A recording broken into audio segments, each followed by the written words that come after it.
Hi, folks. You're with Tacitus today. Tacitus today, your pushback channel. Thank you for joining this audio, no pictures live stream. Please listen to this presentation as you would a radio broadcast.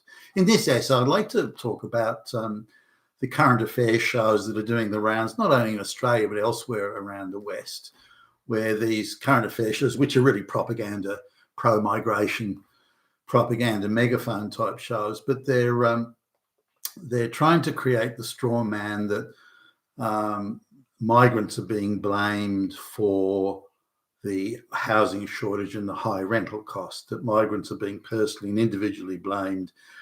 And that's really not the case. It's just those evil white fascist Nazis making things up, maybe even Hitler personally doing. So now there's one particular outlet in Australia where they're totally caught up in the Marxist social power concept and interpretation of all social interactions. So every single social interaction is an interaction of social power. So brown and black people have no social power. White people do have social power. Countries with white majorities and white governments have social power. Those other countries do not, and so on. So they've got this, everything is interpreted through the lens of this very Marxist sort of social power thing. And it's to the point of, the tunnel vision associated with this is insane. Nonetheless, they're completely captured by that ideological view of the universe. So they're having a current affairs. Now, this current affairs show supposedly has a rando selected studio audience. Now, again, the thing that gets me about the propagandists is they have to rely on telling lies. So many lies they have to rely on. They accuse the other side of just not getting it, but they're the ones telling the lies. Now, if your case is so strong and so just and worthwhile, you don't need to tell any lies. The facts will speak for themselves. But that's not where these people are. They're just caught up in this miasma of ideological insanity. So the facts not only don't matter, but they simply get in the way.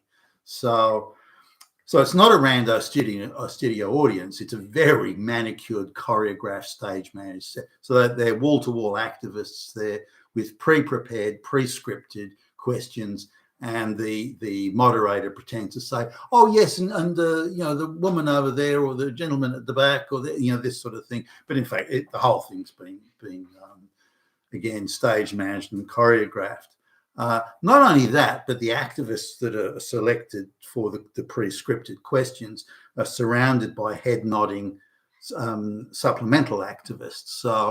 So they've got the main sort of front man or front woman activist. Then in the camera shot, there are 5 or 6 people around them, all who nod vigorously and clap and cheer and so on. This is also part of the stage management process. Again, if your cause is your cause is just and worthwhile and sensible and factual and stands up to the reality test, you don't need to do that. Why do it? If your case is so good, if your argument is so morally correcting and persuasive, you don't need this stage management. But they then fall back and think, but there's just so many Nazis everywhere that we kind of have to do this just to stop the Nazis. Okay, all right. So let's look. They've got 5 people on this current affairs panel, one of whom is more an advocate for skilled migration. Not completely, by the way. They're kind of prepared to accept a high level of migration, but a greater emphasis on skilled. But the other 4 people on the panel want mass illiterate peasant migration. And no matter how high the migration gets, always more is needed or should be and is better. So they don't say why it's better. It's just there's a moral reason. These people are escaping evil, and they're trying to come to this country only to be stopped by Nazis. Hitler is trying to stop. So it's an insane argument, but nonetheless, within that ideological insanity, those sort of things get claps and cheers. Hard to believe, but there you go. So here's like the first question is Abdul. I can't remember his name actually, but Abdul. And I did do some checking on. And he comes from the Indian subcontinent, which has attracted vast numbers of migrants, and they've created absolute ghetto areas. They're also operating as proxies, as Chinese migrants are, by the way. also operating as proxies, buying up sort of vast swathes of real estate, residential real estate, all over the place. And certainly wherever Indians own property and put it out for rent, you can be guaranteed that they'll be up to all sorts of very creative sort of situations, like 10 people to a bedroom and all this sort of thing. Nonetheless, and they're also involved in labour hire scams and so on. But anyway, his name's not Abdul, whatever it was. But so he gets just the moderator who is a screaming leftist pretending to be a journalist, by the way. Then goes, oh, what about the gentleman at the back there? Again, it's all prearranged, pre-scripted, choreographed. I came here with my family and my little baby daughter dressed in pink, and I came here just for a better life. That is all I wanted. I just came for a better life, and I'm surrounded by Hitler and Nazis everywhere. The messaging, the populist messaging from the Nazis, from Donald Trump, from everybody. How do I feel being surrounded by Nazis?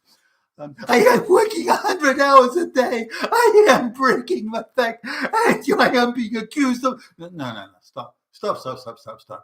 Are you a rando person off the street? Are you a member of an Indian nationalist activist group? You're paid to be here. You've got your own activist website. You're constantly carrying on about how evil Nazis and you're putting your hand out for Australian tax dollars to be just thrown at you. Are you that guy? Oh, you are? Oh, okay. Well, why are you here pretending just to be an ordinary guy? You're not. You're an activist. You're a paid-up activist. They don't declare that in the show. I found that. So then I looked at the people around them that were clapping, and there's a lesbian academic, gender studies woman who's again. She's got her own website, very pro-mass migration. Nazis are everywhere, the patriarchy. So it's shot through with leftist, globalist, NGO activists and people from academia, all of whom are super, super pro-mass migration. So now the issue is, or supposedly is anyway, that does mass migration cause housing shortages, or does it cause, increase in rents? Now, obviously it does. That's not a debating point at all. That is absolute fact. But instead they try and turn it into, even if that is true, what it's creating is it's giving the Nazis, a platform to denigrate black and brown people. The Nazi, the AfD in Germany, the Nigel Farage in Britain, Donald Trump in the United States. It's a conspiracy of Nazis trying to stop the mass migration. No, stop. You fucking insane ideological fanatics. So they quickly move away and try and turn it into an issue of race and social power and so on. Now, there should be questioning, Abdul, or what you came here and you're surrounded by Nazis. It's not populist messaging every time you claim, which is not true. Every time you switch on the television or go on social media, there's nothing but Nazis and nothing supporting mass migration. I mean, every institution in the Western world fanatically supports mass migration, but you say you see no support for mass migration. If that's the case, how did you even get to Australia? But anyway, you're surrounded by Nazis. Why did you come here if you're surrounded by Nazis? And if it's so bad as you say, I mean, you say it's terrible, but you can't even put your foot out the front door without being attacked by a million Nazis. If it is that bad, why do you stay? If you're asking me that question, that means you are a Nazi. So very soft question. Now, the only guy on the panel that took a moderate course, whenever he tried to sort of explain or respond, the moderator would cut him off and move to a super pro. So, I mean, it was inferred or suggested, I don't know how many times during the program, that the moderate guy, the middle of the road guy, was really a closet Nazi and everyone else was good and just. And when anyone came out with a thing. And we're not going to allow Hitler to dictate our migration system. The place would break up into uproarious applause. Now, you don't get that. Like a rando group of people wouldn't do that. So it goes to show that everybody was carefully selected in the audience, was carefully selected. Every questioner was selected. But they selected from, and it's not hard to, like one of the questioners that that was touted as, again, just a rando woman, young woman. She was in fact a radical student activist on campus with her own website and a big following saying that everyone's a Nazi and all this sort of stuff. But they presented her as just a rando person off the street. She wasn't.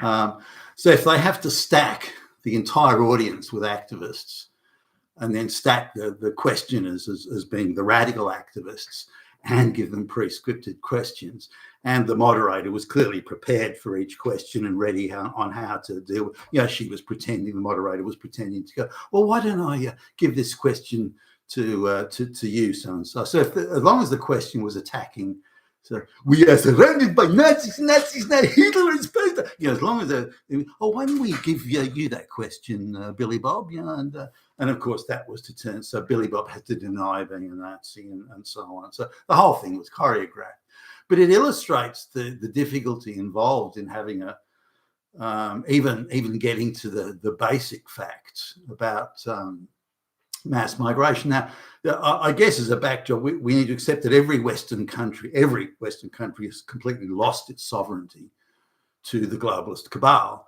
And the globalist cabal is saying, you will take this many mass migrants this year. They will be from these places. This is what you will do. So no one's getting it. And so the housing, rental shortage thing is all across the Western world happening simultaneously. And if you look at the amount of mass migrants that each Western country takes, you can clearly see that it's a precise formulaic response. So globalist cabal, downtown central, is saying, okay, your population, Australia, is X million, therefore you will take this many. Britain, therefore you will take this many. The United States, you will take this many, and so on. So everyone, Canada, and everyone's been given their quota to take. And again, there are no sovereign governments left in the West. So the globalists are dictating directly how many will be taken and where from. Now, there may be sort of incremental minor on-the-fly adjustments, like there may be like an earthquake in Haiti, so they'll jump the numbers up there. So, there could be those little things, but otherwise it's tightly formulaic. And during COVID, when the mass migrant numbers may have dwindled a little bit, then the globalists are leaning on all the Western countries now to say, well, you didn't meet your quota during the COVID years, so we're now increasing your quota after COVID's gone. And that, again, is happening uniformly, absolutely uniformly across the Western world. I guess we need to, I think of that, the ideological capture level of things. Are mass migrants alone sort of responsible for all the rent increases and housing problems? Well, no, but are they the biggest factor? Well, sure, but there are other factors like offshore buying of property. There are Chinese offshore investors who own hundreds upon hundreds, per person, hundreds of residential properties in Australia. Now, they may not directly own it, as in they personally purchased it, but due to mass migration, they've got a plethora of nominees that they can use and say, well, look, I want you to buy 3 properties for me, but I own them, and you just be the front man. And so you get illiterate peasant cleaners from rural China who might own $10 million property portfolios, even though they're only making half the average wage. Now, how things like that don't get investigated is quite beyond me. But anyway, those are big issues, that the offshore buying of property for housing, labour hire, peasant workers, that's an issue as well. There's a lot of it actually around here where I live. And the amount of times I've gone to property auctions and the only people turning up are Chinese or Indians. There isn't anyone else that turns up. You don't see any white people. Well, why not? This is supposed to be majority white country. How come no white people? So I've been to property auction after auction, and taken a point on one day, just walking from one to the other. None of them were bought by white people. None of them, not one, not even close. And it's the Indian and the Chinese guy, or sometimes the different Chinese Communist Party generals that are the last bidders in buying the property, because they're both in the business of money laundering. They don't have to make their money by working. Their money is acquired through monopoly, corrupt, cartel type practices, and their only interest is how to launder the money. They don't care if they pay $1 million for a $500,000 house or $10 million for a $5 million house. They're just money laundering, so they really don't care. And because of that, they're not under the same purchasing decision-making pressures as a local family may be, for example, who are just working their 9-to-5 jobs. So, those are also issues. The additional issues are when mass migrants come in, they're living, in rental terms, 10, 15, 20 to a 2-bedroom apartment. And often to Indian landlords, by the way, or Chinese landlords. But even if the landlord is a local Anglo guy, they'll go, oh, okay, well, look, we'll turn a blind eye to you having 20 people in that apartment, but you have to pay double what the market rent would be. Because the assumption of a market rent is you've got, a couple of kids in there, or maybe mum, dad, and a child, that sort of thing. And so they say, well, you've got all these people in here at any one time. Half of them are working. It doesn't matter whether they're working at pizza delivery or cleaners or dishwashers or what. It doesn't matter. But you can now afford a much higher market rent, much higher rent. So we're going to double the rent from the. So that has a flow on and a knock on effect that large groups of Chinese and Indians are moving into houses and apartments and paying above the ticket rent, that then pushes it beyond the capacity of any of the local people.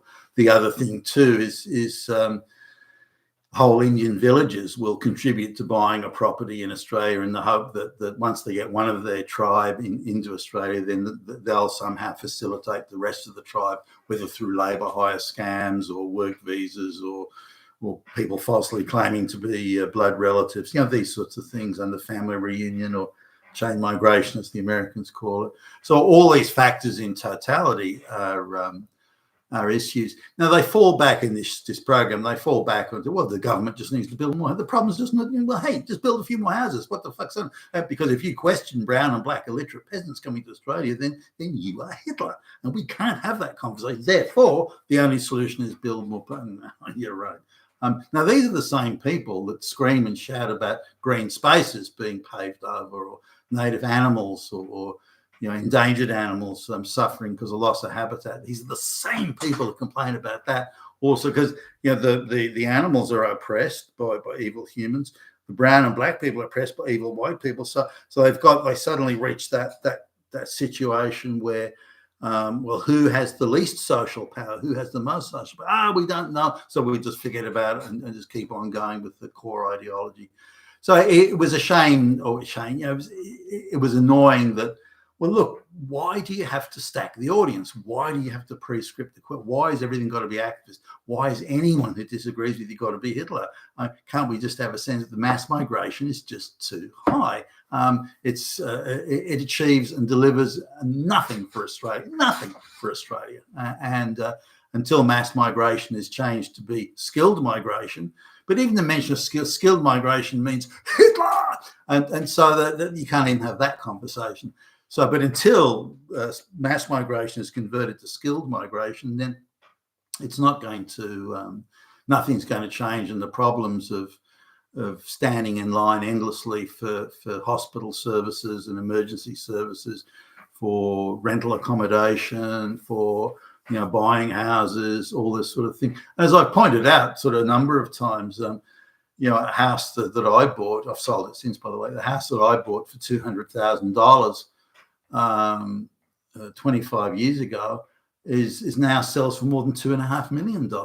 That's been the extent. So and rents that were $150 a week 25 years ago, and now pushing $1,000 a week. And on it goes. And why anybody would want to defend that on the basis that it's somehow ideologically good is quite beyond my capacity to understand. You've been Tacitus today, your Pushback channel. Thank you for listening.